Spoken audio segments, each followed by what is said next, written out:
Hello, welcome, नमस्ते, स्वागत है आप सभी लोगों का आपके अपने यूट्यूब चैनल नारायण कॉर्नर में। मैं नारायण आपका स्वागत करता हूँ और आशा करता हूँ कि आप सभी लोग स्वस्थ और सुरक्षित होंगे। आओ कुछ नया सीखो कि आज के इस भाग में जो मैं एक नई वीडियो लेके आया हूँ, एक तथ्य लेके आया हूँ, वो बहुत इंपॉर्टेंट है। बहुत सारे लोग इसके बारे में जानते हैं। थंबनेल में आपने देख ही लिया होगा कि हम लोग बात कर रहे हैं रेरा की यानी कि रियल स्टेट रेगुलेटिव अथॉरिटी। हम लोग बात कर रहे हैं रेरा की यानी कि रियल स्टेट रेगुलेटिंग एक्ट, जो कि 2016 में प्रस्तुत और मान्य। भारतीय बाजार में प्रॉपर्टी रियल स्टेट एक इतना बड़ा फैक्टर है जो हमारी जीडीपी की ग्रोथ को डिसाइड करता है। एक बहुत ही इंपॉर्टेंट फैक्टर। अब इस फैक्टर में अगर कुछ बुलियंस आ जाए या कुछ ऐसा होने लगे जो लोगों के विश्वासघात, क्योंकि विश्वासघात मैंने क्यों आपसे शब्द का प्रयोग किया, क्योंकि प्रॉपर्टी लेना, सिर्फ एक जमीन लेना एक खरीदारी नहीं है। ये किसी के सपनों की शुरुआत है। ये किसी के जीवन भर की कमाई है, कि किसी के जीवन भर का सपना है।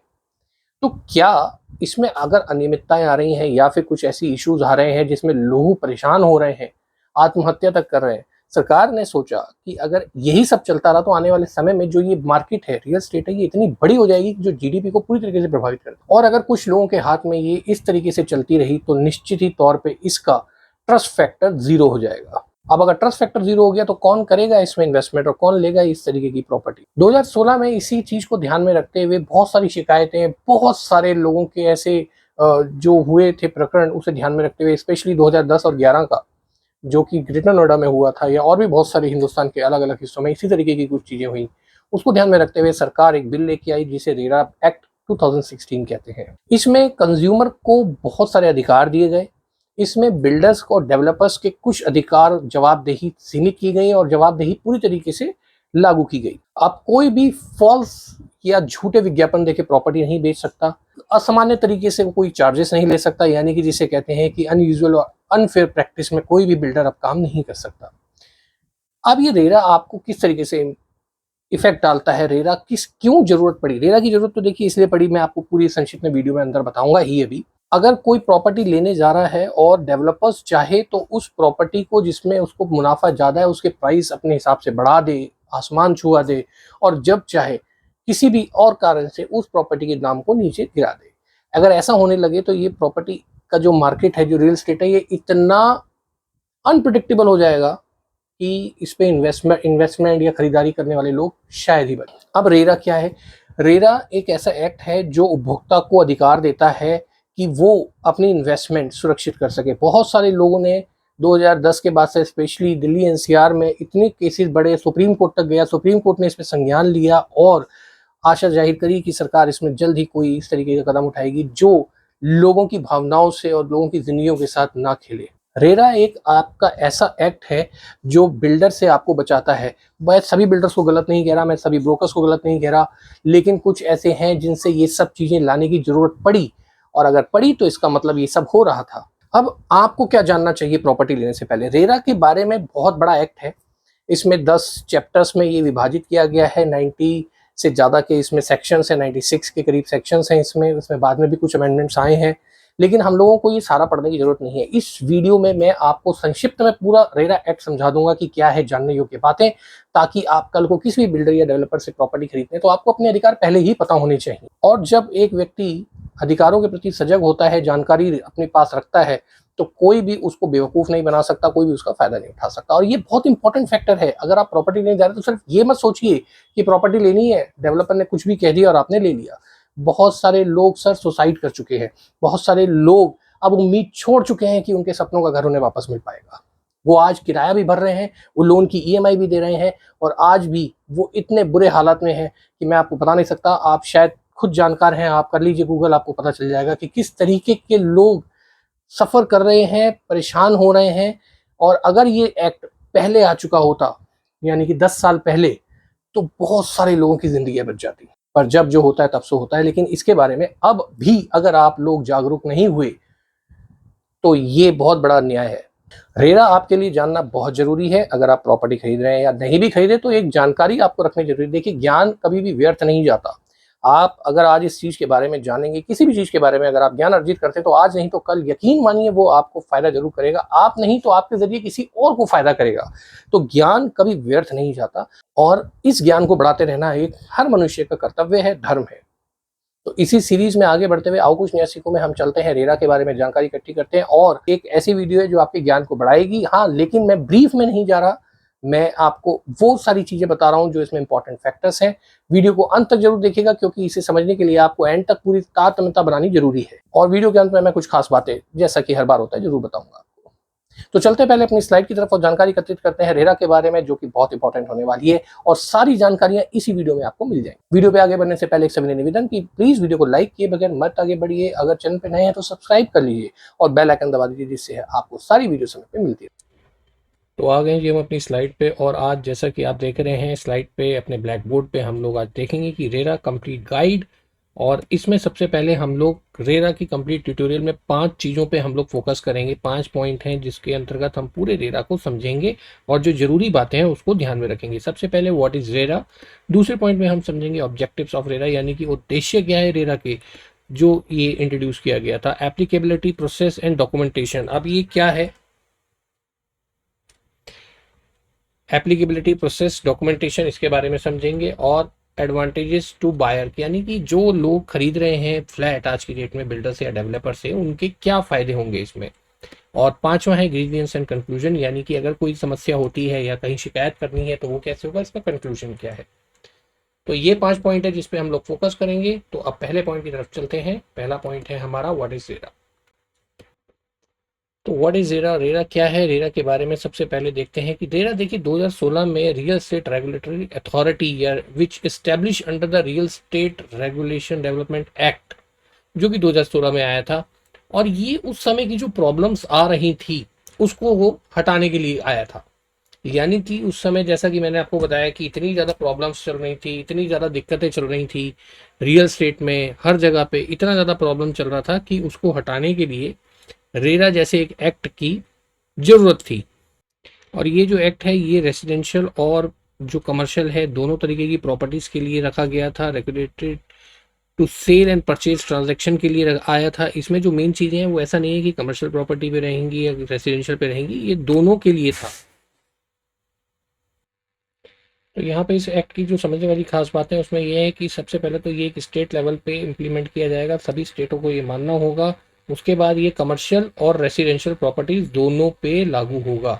जो कमर्शियल प्रॉपर्टीज हैं और जो रेसिडेंशियल प्रॉपर्टीज हैं उन पे ये लागू किया जाएगा।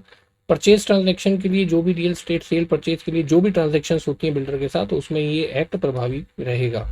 और इसमें जो रजिस्ट्रेशन है, ये जो इस रेरा में जो बिल्डर रजिस्ट्रेशन करते हैं एक्चुअल में ये प्रोटेक्ट करेगा बायर्स के जो राइट्स हैं रियल स्टेट में, उनके बायर्स के राइट को ये प्रोटेक्ट करने के लिए ये एक्ट लाया गया है। नेक्स्ट पार्ट हमारा आता है पार्ट 2। पार्ट 2 में हम लोग देखेंगे objectives of RERA registration. RERA में जब रजिस्ट्रेशन होता है तो उसके ऑब्जेक्टिव यानी उसकी प्राथमिकताएं क्या है।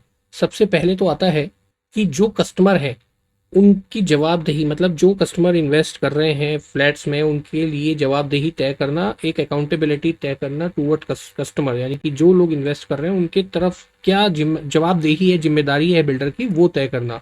दूसरा आता है अगर कोई भी इस तरीके की कोई इश्यूज होती हैं, कोई डिस्प्यूट होते हैं, तो उसका एक रिजॉल्व करने का मैकेनिज्म क्या है। देखिए 2016 से पहले जो रियल स्टेट में चलता था, कोई भी बिल्डर कोई भी मनमानी अगर करता था तो आपको सिर्फ डायरेक्ट कोर्ट या ट्रिब्यूनल का सहारा लेना पड़ता था, इसका कोई एक्ट नहीं था। और समय परिस्थिति के हिसाब से कोर्ट को अपने उसी आधार पर निर्णय देना होता था बिना किसी एक्ट के ध्यान में रखते हुए।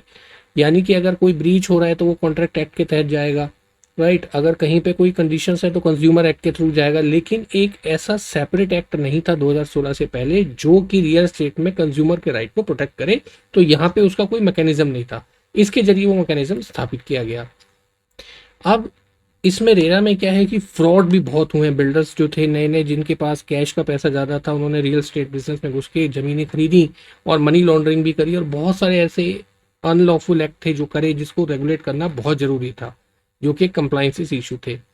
और इसके अलावा जो एक डिले होता है किसी भी प्रोजेक्ट में, अनयूजुअल टाइम ऑफ डिले, कि बिल्डर ने अपने जो भी आपसे पैसा लिया था उसे किसी और जगह लगा दिया और उस प्रोजेक्ट को डिले कर दिया। अब आप क्या करेंगे, आप कुछ नहीं कर सकते थे। लेकिन इस रेरा एक्ट का ऑब्जेक्टिव है कि अगर ऐसा होता है तो रेरा एक्ट के तहत उस बिल्डर पे कार्रवाई की जाएगी। इसके अलावा इस एक्ट का ऑब्जेक्टिव है कि प्रोफेशनलिज्म स्थापित किया जाए रियल स्टेट में, जो कि पूरी तरीके से असंगठित था और बिल्कुल भी उसको प्रभावी रूप से लागू नहीं किया जाता था। तो एक प्रोफेशनलिज्म, एक ऐसी अवधारणा जो एकदम कह सकते हैं कि व्यावसायिक हो और बहुत ही प्रोफेशनल स्टैंडर्ड स्थापित करे, इस तरीके की एक ऐसी व्यवस्था को लागू करना इस एक्ट का ऑब्जेक्टिव था। इसके अलावा जो अवेयरनेस है उसको भी प्रमोट करना इस एक्ट का ऑब्जेक्टिव था कि हर एक ग्राहक में, हर एक इन्वेस्टर्स में, हर एक फ्लैट परचेजर के पास एक अवेयरनेस होनी चाहिए उस प्रोजेक्ट को लेके, उस बिल्डर को लेके। तो ये वो एक्ट प्रोवाइड करता था। अलावा इसके जो ट्रांजैक्शन बिल्डर बायर के बीच में होती है उसको ईजी बनाने के लिए और एक रिस्पॉन्सिबिलिटी और एक जवाबदेही तय करने के लिए बायर के ऊपर भी और जो बिल्डर है उसके ऊपर भी ये एक्ट दोनों की तरफ से ये जवाबदेही तय करता है। इसके अलावा जो भी एपेलेंट ट्रिब्यूनल है, यानी कि जो भी ट्रिब्यूनल है एपेलेंट जिसमें ये सुनवाई होंगी इन तरीके की, अगर कोई भी ग्रीवेंस होती है तो उसको पूरी डायरेक्शंस, उसका पूरा जो प्रोसीजर है उसको पूरा सेट करना इस रेरा एक्ट का पूरा ऑब्जेक्टिव था। यानी कि कोई भी अगर केस आता है, ग्रीवेंस अराइज होता है ट्रिब्यूनल में, तो उसको सुनना, उसके बारे में क्या डिसीजन एंड डायरेक्शंस हैं उसके बारे में रेरा पूरी तरीके से यहाँ पे जो है कंडीशंस को यहाँ पे इम्पोज किया गया और जवाबदेही तय की गई। सरल शब्दों में अगर मैं बताऊं तो रेरा का ऑब्जेक्टिव यही था कि जो अनियमितताएं, जो इनकॉम्पिटेंसीज चल रही थी रियल स्टेट में 2016 से पहले, जब से ये एक्ट नहीं आया था, होता क्या था, कोई भी बिल्डर आ जाता था, किसी भी प्रोफेशन में कोई एक्सपीरियंस हो कुछ नहीं चलेगा, वो आता था, कहाँ से पैसा ला रहा है कुछ नहीं पता, पहले के क्या एक्सपीरियंस है कुछ नहीं पता, कब डिलीवर करेगा कुछ नहीं लिखता था, जब भाई हो गया डिले हो गया, 2 साल बाद लिख दिया था कि 2 साल बाद पोजीशन मिलेगा, 3 साल हो गए, 4 साल हो गए, आप कुछ नहीं कर सकते थे। तो इस तरीके की चीज़ों के लिए एक जवाबदेही तय करना बहुत ज़रूरी था। इसी तरीके से बायर्स भी थे, बायर्स भी कैश में पेमेंट दे देते थे, तो वो जवाबदेही बायर्स के ऊपर भी है कि आप कितना पैसा कैसे दे रहे हैं, आपके पास ये पैसा कहाँ से आया, लोन ले रहे हैं, तो जवाबदेही सब हर एक फैक्टर की जवाबदेही इस एक्ट के थ्रू तय की गई। अब हम चलते हैं अपने पार्ट 3 की तरफ, जो कि दिखाता है हमें what is applicability of RERA registration. RERA registration के लिए क्या क्या चीजें हैं कि वो रेरा एप्लीकेबल कब होगा, इसके बारे में हम जानते हैं। इसमें देखिए ये किस किस पे लागू होता है। ये लागू होता है, it appeals to promoters and real state agent which include builder, developer, contractor, development body और any public body who which construct, develop land, building, apartment for the purpose of sale. कोई भी डेवलपर हो, builder हो, contractor हो, कोई भी हो जो प्रॉपर्टी को बिल्डअप करके, डेवलप करके, फ्लैट बना के बेच रहा है, वो इसकी रेरा की कैटेगरी में आएगा। सेकंड है यहाँ पे type of properties. Type of properties में क्या आता है सर, इसमें कमर्शियल बिल्डिंग्स भी आती हैं, रेसिडेंशियल भी आती हैं, और प्लॉट भी इसमें आते हैं। अगर प्लॉट कोई काट के दे रहा है, प्लॉट डेवलप करके दे रहा है फॉर सेल, तो वो भी रेरा के अंतर्गत आएगा। अब इसमें ना कुछ कंडीशंस हैं, जो एक बहुत इंपॉर्टेंट कंडीशन है कि रेरा उसी प्रोजेक्ट पे लागू होगा जो कि 500 स्क्वायर मीटर से बड़ा हो, यानी कि उस प्रोजेक्ट के जो डायमेंशन है वो 500 मीटर या उससे ज़्यादा की होनी चाहिए, राइट। पहली कंडीशन तो ये है। दूसरी कंडीशन है कि उसमें 8 से ज़्यादा अपार्टमेंट होने चाहिए, 8 से ज़्यादा अपार्टमेंट होने चाहिए और 500 स्क्वायर मीटर से ज़्यादा का एरिया होना चाहिए, तो वो ही प्रोजेक्ट इस कैटेगरी में आता है। तो यहाँ पे 2 कंडीशन हमने देखनी कि पहले तो 50 मीटर का होना चाहिए उसका प्लॉट एरिया, और दूसरा है कि 8 अपार्टमेंट एटलीस्ट उस प्रोजेक्ट में होने चाहिए, तो वो रेरा की कैटेगरी में आएगा, यानी 8 से ज़्यादा। यानी हर एक स्टेट में कॉमन है, उसकी जानकारी मैं आपको दे देता हूँ। सबसे पहले तो पैन कार्ड और प्रमोटर या जो भी बिल्डर है उसका सबसे पहले पैन कार्ड चाहिए होता है। अब यहाँ पे पैन कार्ड अगर प्राइवेट लिमिटेड है तो वो प्राइवेट लिमिटेड का PAN card, as well as जो उसके डायरेक्टर हैं उन प्रमोटर्स का सबका पैन कार्ड भी चाहिए होगा। Parking slot available in the real estate project. Parking जो स्लॉट है वो कितना है और क्या वो अवेलेबल करवा रहा है रियल स्टेट उस प्रोजेक्ट में या नहीं, ये पूरी जानकारी देनी है। और legal title deed reflecting the title of the promoter in the land. देखिए किसी लैंडर या जो प्रमोटर्स है उसने लैंड अगर किसी किसान से या किसी भी उस पहले मालिक से खरीदी है तो वो उसको ट्रांसफर करानी होगी अथॉरिटी में सबसे पहले, उसके बाद ही वो कागज लगा के उस प्रोजेक्ट को शुरू कर सकता है। ऐसा नहीं है कि वो जमीन पहले किसी के नाम थी, वो चलती आ रही है, एक छोटे से जनरल पावर अटॉर्नी के बेस पे वो उसने कंस्ट्रक्शन करनी शुरू कर दी, इस पे नहीं होगा registration. Encumbrance certificate related to the land of the project, यानी कि इनकम्बरेंस यानी कि एनओसी सर्टिफिकेट यहाँ पे जारी करना लेना जरूरी है। Commencement certificate of the project, कब से ये प्रोजेक्ट शुरू हो रहा है, शुरू करने की तारीख, इसका सर्टिफिकेशन होता है बाकायदा। इसमें अथॉरिटी जो है एक इंस्पेक्शन करती है कि प्रोजेक्ट बिल्डर ने शुरू कर दिया है या नहीं करा है। इसके अलावा sanction plan, layout plan, location detail, left east west north south, जो भी उसकी बाउंड्रीज हैं उसमें क्या क्या चीज़ें हैं वो सब उस प्रोजेक्ट में लिखनी पड़ती हैं। Plan of development work to be executed in the project, जो जो डेवलपमेंट की जो प्लान है वो उसमें जो प्रोजेक्ट में बिल्डर करेगा वो सब का पूरा विस्तृत ब्यौरा यहाँ पे देना पड़ेगा। इसके अलावा प्रोमोटर्स के कोई पुराने प्रोजेक्ट्स जो उसने किए हुए इससे पहले के, वो उसकी डिटेल भी दी जाती है उस फॉर्म में। और जो भी इससे रिलेटेड पुराने जो भी प्रोजेक्ट है उससे रिलेटेड जो भी डॉक्यूमेंट है प्रोमोटर्स के, जो भी XYZ है, वो भी उस रजिस्ट्रेशन में लगाने पड़ते हैं कि आपने जो प्रोजेक्ट अभी रिसेंटली कोई कंप्लीट किया हो तो उसके क्या डॉक्यूमेंट थे, उसका रेफरेंस देना पड़ता है। प्रीवियस प्रोजेक्ट एक्सपीरियंस, अगर आपका कोई प्रीवियस 5 साल में कोई प्रोजेक्ट बनाया हो तो उसका कोई एक्सपीरियंस है, आपको ये भी पूछा जाता है। आपके उस प्रोजेक्ट का नाम क्या है, स्टेटस क्या है, कि अंडर कंस्ट्रक्शन है, अभी शुरू होगा या फिर वो अभी शुरू ही नहीं हुआ है, या अभी किस स्टेज पे है। जो एक तरीके से कहते हैं कि एक पूरा एग्जीक्यूशन प्लान, वो आपको बताना पड़ेगा। Any delay in the completion, कोई अगर डिले हुआ है तो वो आपको बताना पड़ेगा। ये पुराने प्रोजेक्ट का बता रहा हूँ मैं, कि पुराने प्रोजेक्ट का नाम क्या था, स्टेटस क्या है, आज की डेट में उस प्रोजेक्ट का डिले, अगर कोई कंप्लीशन की डेट आपने रेरा में दी थी उस पर डिले हुआ, उसका रीज़न क्या था। अगर कोई पेंडिंग केस है तो वो आपको उसके केस का नाम और नंबर, यानी कि देख रहे हैं आप, कोई भी ऐसा प्रमोटर जो पहले से काम कर रहा है उसे अपने पिछले प्रोजेक्ट में अगर कोई इश्यूज हैं तो वो इस नए प्रोजेक्ट में भी बताने पड़ेंगे, और उसके नए प्रोजेक्ट के ये डिटेल में उसको दिक्कत आएगी। क्योंकि देखिए, आपने पुराना प्रोजेक्ट कोई शुरू किया नहीं, नए प्रोजेक्ट में आप आ गए, और इसमें भी अगर यही होगा तो ये अब रेरा ऐसा नहीं होने देता। पार्ट 4, अब हम चलते हैं अपने पार्ट 4 की तरफ।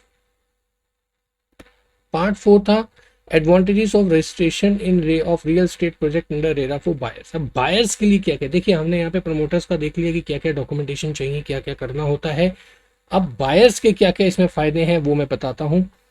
इसमें एक तो एश्योर्ड लाइसेंस क्लियरेंस, यानी कि एक तरीके से आप मान के चलिए इन द सेंस कि आपका जो प्रोजेक्ट है जिसमें आप इन्वेस्ट कर रहे हैं वो एक्चुअल में क्लियरेंस उसको मिल चुकी हैं अलग अलग तरीके की, जैसे कि नॉन इनकम्बरेंस हो गया, कंप्लीशंस हो गए, जो भी आपने पुराने पेपर वर्क है, accurate detail of the project आपको मिलती है रेरा के थ्रू। ये बायर्स को इसमें फ़ायदा मिलता है कि एक्चुअल में प्रोजेक्ट पुरानी डिटेल हो गई, प्रोमोटर्स की, प्रमोटर जो भी है उनकी क्या पुरानी डिटेल्स हैं ये आपको। देखिए, आप जब भी किसी प्रोजेक्ट में कोई फ्लैट खरीदते हैं तो उस प्रोजेक्ट का जो बिल्डर है उसको रेरा पे चेक करिए, उसके पुराने एक्सपीरियंसेस, कितने केस चल रहे हैं, सब कुछ रेरा में आपको दिख जाएगा। ये आपके राइट्स हैं, जो रेरा की साइट पे जाकर उस प्रोजेक्ट पे क्लिक करते ही आपको सारी इन्फॉर्मेशन उस प्रोजेक्ट से रिलेटेड, उस प्रमोटर से रिलेटेड आपको मिल जाएगी। रेरा के तहत अगर कोई रजिस्ट्रेशन होता है तो उसमें ऑन टाइम पोजीशन आपको पूरा सुनिश्चित करता है रेरा कि आपको पोजीशन मिले उस प्रॉपर्टी में जो तारीख उस बिल्डर ने दी है। इसके अलावा जो भी अगर रिपेयर है, रिपेयर ऑफ डिफेक्ट, अगर कोई कागजों में कमी है, किसी तरीके की कोई इसमें डिफिशियंसीज हैं कागजों में, परमिशंस में, तो वो रेरा के तहत जब तक वो पूरी नहीं होगी तब तक वो आगे बढ़ेगा ही नहीं। तो इस तरीके की जानकारी जो है वो हमारे को इसमें अच्छा हो जाता है। कई बार बिल्डर क्या करते थे, बताते नहीं थे कि उनके प्रोजेक्ट में क्या डिफेक्ट्स हैं, कोई एनओसी नहीं मिली, फायर सेफ्टी के पूरे नॉर्म्स क्लियर नहीं है, या फिर उसमें स्ट्रक्चर में कोई दिक्कत है, या कागजों में कोई पुरानी दिक्कत है, या कहीं पे किसी से फाइनेंस कराया है पूरा लैंड उन्होंने और वहाँ से उन्होंने एनओसी नहीं ली है। इस तरीके की कुछ चीज़ें डिफेक्ट होते हैं जिनको अगर आप पूरा नहीं करते टाइमली तो इसमें जो इन्वेस्टर्स हैं उनको भी दिक्कत आती है। तो रेरा में ये सब चीज़ें डिफेक्ट्स आपके नहीं रहते। रिस्ट्रिक्टेड एडवर्टाइजमेंट, अब यहाँ पे बिल्डर कोई भी झूठा जो विज्ञापन है वो नहीं दे सकता, या आपको 3 महीने में पोजीशन मिल जाएगा, या आप इस प्रॉपर्टी को खरीदिए आपके पैसे 1 साल में दुगने हो जाएंगे, या ऐसा कोई भी जो कह सकते हैं कि गलत विज्ञापन देके कोई प्रॉपर्टी को नहीं बेच सकता। रेरा के तहत जो भी बायर्स को अधिकार मिलता है उसमें एक है इनहेंस ट्रांसपेरेंसी एंड अकाउंटेबिलिटी। यहाँ पे जवाबदेही तय होती है बिल्डर की भी और बायर की भी, और जो भी प्रक्रिया होती है वो पूरी ट्रांसपेरेंट होती है। पता लगता है आपको कि फंड्स कहाँ से बिल्डर कितने यूज कर रहा है, कैसे कर रहा है। स्टैंडर्डाइज कारपेट एरिया होता है, यानी कि कारपेट एरिया को बताया जाता है कि कितना कारपेट एरिया बिल्डर यूज कर रहा है, कितना सुपर एरिया दे रहा है। इस्टेब्लिशिंग एस्क्रो अकाउंट, अब यहाँ पे एस्क्रो अकाउंट इसलिए मैं मेंशन कर रहा हूँ क्योंकि एस्क्रो अकाउंट में बिल्डर को पैसे रखने होते हैं। इसमें एस्टेब्लिश एस्क्रो अकाउंट में क्या होता है कि बिल्डर के पास आपने अगर 100 रुपए दिए हैं, जो भी पेमेंट उसको फ्लैट बेचने से मिलती है उसका 70% जो है वो उस एस्क्रो अकाउंट में रखेगा, और 30% जो है सिर्फ वही रिलीज कर सकता है अपने रेगुलर ऑपरेशंस के लिए यानी कंस्ट्रक्शन के लिए। अब ये नहीं है कि 100 रुपीज़ दिए तो कहीं और ट्रांसफर कर देगा, क्योंकि देखिए आपने जो पैसा दिया है, जो आप इंस्टॉलमेंट में फ्लैट खरीद रहे हैं, वो या आप लमसम में दे रहे हैं, वो पैसा इकट्ठा उस प्रोजेक्ट में नहीं लग रहा है। यानी कि वो 30% जो फंड्स बिल्डर के पास आते हैं उसमें से 30% ही वो रेगुलरली यूज कर सकता है। अब अगर 100 रुपये उसके पास आए तो 30 रुपये वो रेगुलर ऑपरेशन के लिए यूज करेगा और 70 रुपये उस एस्क्रो अकाउंट में रहेंगे, ताकि जो बिल्डर है वो एंड में ये कह के डिले ना करे कि मेरे पास क्रैश ऑफ फंड्स हो गया या मेरे पास पैसे नहीं है, इस वजह से मैं ये प्रोजेक्ट पूरा नहीं कर पा रहा। इसके अलावा mandatory consent for any changes, अगर यहाँ पे कोई भी बिल्डर कोई चेंजेस करता है पूरे प्रोजेक्ट में तो उसको अपने जो भी बायर्स हैं फ्लैट के उनसे मैंडेटरी रिटर्न में कंसेंट लेना जरूरी है। आपको उसने प्रोजेक्ट में दिखाया है कि आपके फ्लैट में यहाँ पे बालकनी है, यहाँ पे किचन है, अगर वो उसमें कोई भी चेंजेस करता है, भले ही वो कोई भी रिटर्न में उसने दिया उस स्टार्टिंग में, वो 1 इंच भी उसमें अगर चेंजेस करेगा तो उससे पहले आपको रिटर्न में कंसेंट लेना पड़ेगा, परमिशन लेनी पड़ेगी, तभी कर सकता है, अदरवाइज वो नहीं कर सकता। Clarity of carpet area pricing, अब यहाँ पे जो इन कारपेट एरिया की जो प्राइसिंग है उसमें क्लैरिटी की बात की गई है। अब वो मैं आपको नेक्स्ट स्लाइड में समझाता हूँ कि कैसे वो क्लैरिटी आएगी। देखिए ये कारपेट एरिया है। कारपेट एरिया क्या होता है, ये जो आप एरिया देख रहे हैं ना, बेडरूम हो गया, ये बालकनी हो गई, ये लिविंग रूम हो गया, ये जो ब्राउन जो एरिया दिख रहे हैं ये कारपेट एरिया, यानी कि घर के अंदर जहां जहां आप कारपेट बिछा सकते हैं, फॉर एग्जांपल वो आपका कारपेट एरिया कहलाता है। वो उसकी अगर पैमाइश करेंगे तो वो कारपेट एरिया निकल के आएगा। अब ये जो लिफ्ट हो गया, कॉरिडोर हो गया, लिफ्ट लॉबी, स्टेयर्स, ये इसमें काउंट नहीं होते। जो आपके फ्लैट की दीवार के अंदर के हिस्से हैं जहाँ से आप कारपेट या कुछ भी जैसे बिछा सकते हैं, कारपेट एरिया मतलब जहां जहां आपके घर के अंदर की दीवारों के बाहर, ये दीवारें भी नहीं इसमें काउंट होती, राइट। तो जो ये कारपेट एरिया ब्राउन एरिया है, ये आपका जो एरिया सम आएगा वो आपका कारपेट एरिया है। अब यहाँ पे बिल्डअप एरिया, बिल्डअप एरिया क्या है कि जो पहले हमने देखा था कि जो कारपेट एरिया में दीवारों के अंदर का हिस्सा हमने पैमाइश में शामिल किया था, अब यहाँ पे दीवारों का भी जो मार्जिन है वो भी हम इंक्लूड कर लेते हैं बिल्डअप एरिया में। इसको भी हम काउंट करते हैं। जब ये काउंट हो जाता है तो ये बिल्डअप एरिया कहलाता है। इसमें अभी भी कॉरिडोर, लिफ्ट, ये सब चीजें, ये जो एरिया है वाइट वाला, ये शामिल नहीं है।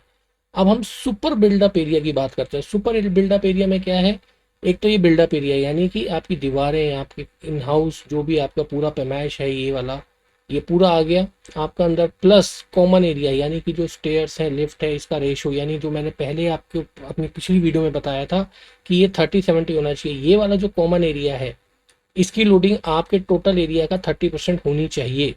यानी कि ये 70 है तो ये 30 होना चाहिए। अगर 100 गज का आपको प्रॉपर्टी दिया जा रहा है तो आपको एटलीस्ट यहाँ पे 70 गज तो होना ही चाहिए अंदर, राइट। और ये 30 गज आपका होना चाहिए लोडिंग जिसे कहते हैं, ठीक है। ये बिल्डर अपने कॉमन एरिया में से आपके टोटल एरिया में जो लोडिंग करता है वो 30% से ज़्यादा नहीं होनी चाहिए। 30% है तो सर प्रोजेक्ट छोड़ दीजिए, ज़्यादा उसमें इन्वेस्टमेंट मत करिए, क्योंकि बिल्डर अपने सारे अननेसेसरी खर्चे आपके इसी कॉमन एरिया को लोड करके देता है। आपको 100 गज की प्रॉपर्टी में 70% यानी कि 70% एरिया आपके पास कारपेट एरिया होना चाहिए, जो ये वाला एरिया है जो दीवारों के अंदर। कारपेट एरिया मतलब जो without walls inside of the flat area आता है वो होता है कारपेट एरिया। बिल्डअप एरिया यानी कि दीवारें और अंदर का हिस्सा, यानी कि पूरा पिछला वाला ये पूरा अंदर का हिस्सा प्लस दीवारों की जो पैमाइश है इसे भी ऐड कर लेते हैं तो हमारा बिल्डअप एरिया आ जाता है। हमारा super built up area, super built up area मतलब ये आपका पूरा फ्लैट, दीवारों की मोटाई प्लस कॉरिडोर, लिफ्ट लॉबी और लिफ्ट का जो एरिया है वो आपके फ्लैट का सुपर बिल्डअप एरिया टोटल कहलाया जाता है। Got it. तो ये आपको पूरा बिल्डर बाय एग्रीमेंट में पूरी क्लैरिफिकेशन बिल्डर देगा। नेक्स्ट आ जाता है हमारा पार्ट 5। पार्ट 5 के अंदर हम जानेंगे कंक्लूजन और ग्रीवियंस किस तरीके से हम लोग यहाँ पे करेंगे।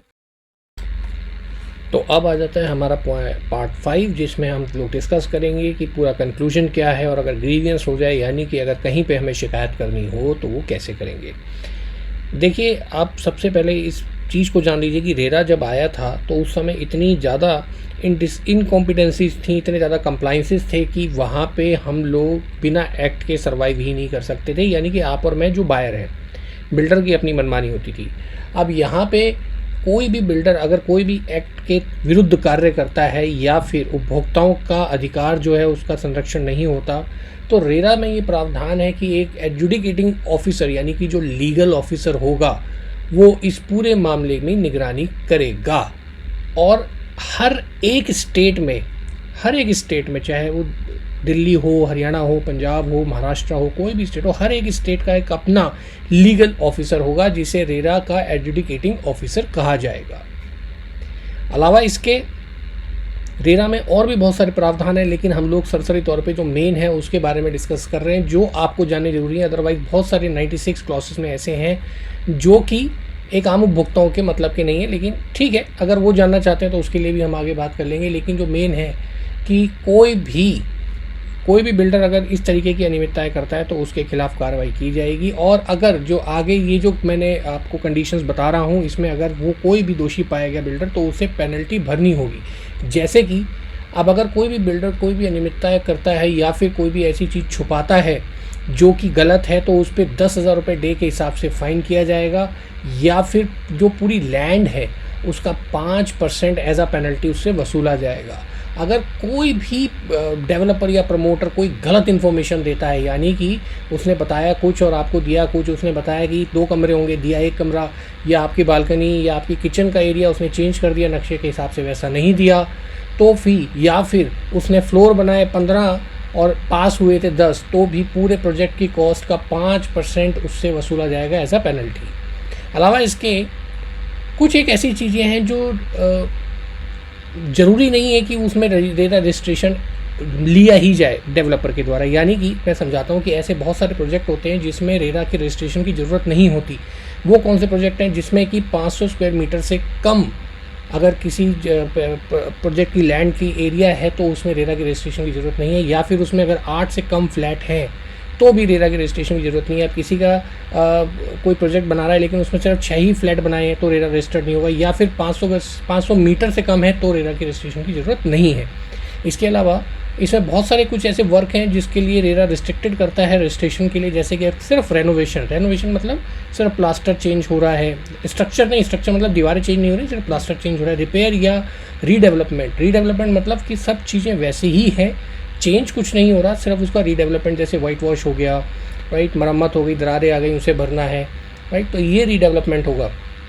It does not involve selling, marketing, advertising और new allotment of any plot. अगर कोई नया प्लॉट अलॉट नहीं हो रहा, एडवर्टाइजिंग जो है नए प्लॉट की नहीं हो रही, मार्केटिंग नहीं की जा रही, सेलिंग नहीं हो रही अपार्टमेंट की या बिल्डिंग की, तो भी रेरा रजिस्ट्रेशन जरूरी नहीं है। Where the promoter has obtain the completion certificate for real estate project before the commencement of the RERA act. जहाँ पर पे उन प्रोजेक्ट्स पे रेरा का रजिस्ट्रेशन जरूरी नहीं है जिन्होंने रेरा एक्ट के लागू होने से पहले ही, जिन बिल्डर्स ने जिस प्रोजेक्ट पे कंप्लीशन सर्टिफिकेट ले लिया है, ऐसे प्रोजेक्ट में रेरा की रजिस्ट्रेशन की जरूरत नहीं है। अब सपोज कीजिए रेरा आया 2016 में, उससे पहले ही अगर किसी बिल्डर ने प्रोजेक्ट कंप्लीट करके रेरा से पहले ही ले लिया है कंप्लीशन उस प्रोजेक्ट का, तो रेरा रजिस्ट्रेशन की ज़रूरत नहीं है। अलावा इसके शुरू में सिर्फ रेजिडेंशियल प्रॉपर्टीज़ पे ये रेरा एक्ट लागू किया गया था, लेकिन बाद में कमर्शियल प्रॉपर्टीज़ को भी इसमें शामिल कर लिया गया और अब तो प्लॉट पे भी रेरा की कुछ प्रावधान लागू होते हैं, और बाद में बहुत सारे अमेंडमेंट भी इसमें किए गए। और अगर रेरा की कोई भी कंप्लेंट जो हम रेरा की साइट पे जाके करते हैं, उसके सत्यापन में वो है त्रुटि पाई गई कि डेवलपर ने वो वायलेशन किया है उस एक्ट में, तो उसका रजिस्ट्रेशन, यानी रेरा में जो उसने अपने प्रोजेक्ट का रजिस्ट्रेशन करवाया है, उस प्रमोटर का जो रजिस्ट्रेशन है वो निरस्त किया जा सकता है, कैंसिल किया जा सकता है। और जो ये रेरा का प्रोजेक्ट का जो हम रजिस्ट्रेशन ये प्रमोटर कराता है, वो तब से होगा जब से वो प्रोजेक्ट शुरू किया गया है, तब से लेकर के, और जितनी अवधि वो बताएगा, जैसे 36 महीने के लिए वो बताता है कि सर ये प्रोजेक्ट 36 महीने में कंप्लीट करेगा, तो इस रेरा रजिस्ट्रेशन की भी अवधि उतनी ही होगी 36 महीने की। ये बात वो स्टार्टिंग में बताएगा। Got my point. रेरा 2016 में आया था 10 चैप्टर्स और 96 सेक्शंस के साथ, और ये 10 चैप्टरों में विभाजित है। आप रेरा की PDF डाउनलोड करेंगे तो ये आपको पूरी तरीके से मिल जाएगा। तो thank you, this is it. I hope कि ये आपको अच्छा लगा। रेरा के बारे में और कोई जानकारी चाहते हैं तो प्लीज़ कमेंट बॉक्स में ज़रूर लिखिएगा। तो ये थी वो सारी जानकारी जो मैं आपके लिए लेके आया था। हमने एकत्रित करी थी कि जो जानकारी आपको रेरा के बारे में जाननी जरूरी है।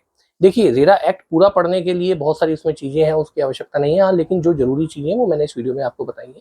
कमेंट करके आप मुझे जरूर बताइएगा कि ये आपको इसमें और कौन सी और अधिक जानकारी इसमें चाहिए, या आप इससे रिलेटेड और इसकी बारीकियों में क्या जानना चाहते हैं।